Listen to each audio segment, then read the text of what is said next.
Hi, I'm Ella and I am operations manager here at Handrails. Working for a railing business, I deal with decks and home design pretty regularly. So I wanted to get some insight into what other people are considering when they're designing a deck. We reached out to some industry professionals in home design, construction, and home goods to ask them one question, and that question was, what is the best deck design tip that you can share? The responses were super informational and contained a lot of good suggestions to consider when designing your deck or selecting finishes. Let me know once you've watched the video what your favorite tip was, or if there are any good tips that I didn't include in this video. And I also want to say a big thank you to our contributors who helped out with this information and helped make this video happen. Tip 1, make it big. And this tip comes to us from Mary Morris at Front Porch Ideas and More. Depending on your available space, make your deck as large as you can based on how it will complement your home, how it fits your budget, and how you really want to use it. Hardly anyone ever regrets having the extra space.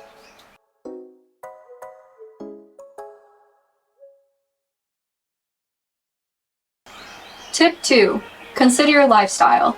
And this comes to us from Ronique Gibson at Stage Texture.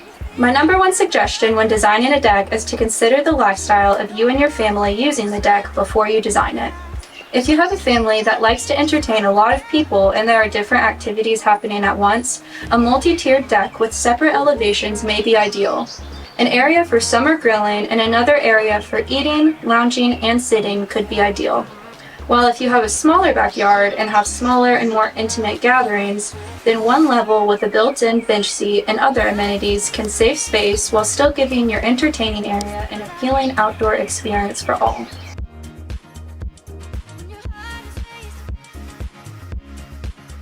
Tip 3, check the railing spacing. This comes from Rand Solner with Home Architects.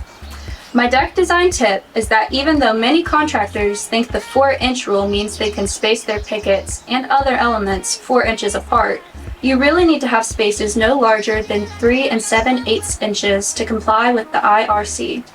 And the top rail must resist an impact load of 200 anywhere along its length.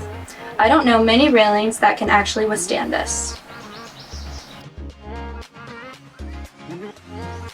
Tip 4, your deck is a living room. This comes from Wendy Weiner with Bellicor. The deck has become a secondary living room for many of us. As such, you will want to consider how to optimize your deck experience with lighting. Lighting will provide a way not only to utilize this space well into the evening, but it will also increase your home's security, safety, and beauty. There are many options to consider when looking at deck lighting, some of which include under-rail lighting, rope lighting, well lights, stair lights, bench lights, chandeliers, and even cordless LED lamps that you can take wherever a light is needed. When lighting is done correctly, your space will go from good to great. Tip 5, build a floating deck. This tip comes from David Ballou, landscaping expert. My best deck design tip is that beginners should try building a floating deck before undertaking any more complicated projects. It's good experience for the novice, and there's less that can go wrong in building a floating deck. Tip 6, choose a solid stain. This tip comes from Richard D'Angelo with Craft Pro Contracting. I'm mainly a painting and drywall contractor. So, while I don't design decks or build them, I am constantly repainting or restaining them, and finishing decks is my area of expertise. My input would be for homeowners with new decks who don't want a traditional stain to consider a solid stain rather than paint. Solid stain absorbs into the wood and looks a lot like paint, but it lasts much longer. Benjamin Moore makes a great solid stain for decks. Tip 7, design for usage. This tip comes from Randolph Gareth James with Magnolia Emporium. The best deck design tip is to design a deck based on the needs of who will be using it.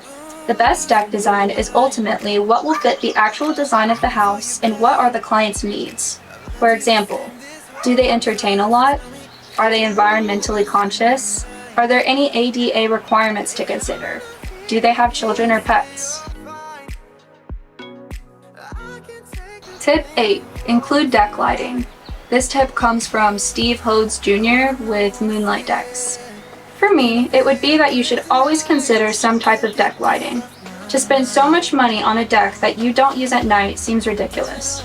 Post cap lights provide lighting and protect wood posts from rotting and weathering. And there's also under railing lights and uplights that can be inserted into the flooring.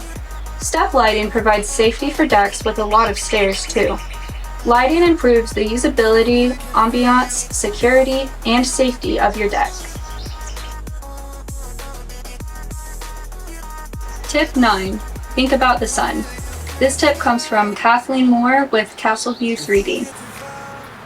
I specialize in visualizations for builders and homeowners of their building and remodeling plans.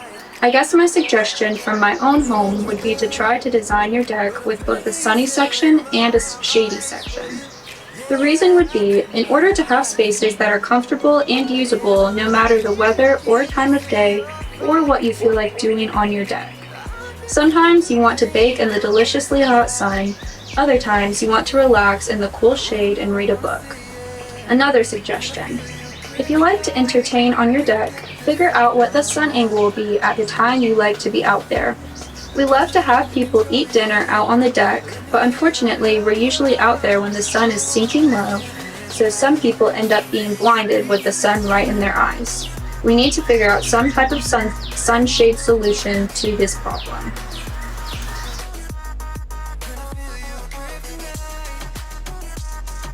Tip 10. Invite the musicians. This tip comes to us from Mike Anderson with Lifetime Services. Well, I'm only a deck expert because I love partying outside. To me and my musician friends, a raised, covered, at least 15 by 15 foot area for the band is crucial. Plus any outdoor kitchen, sink, or fridge is good, with a grill, and a burner for the oyster steamer.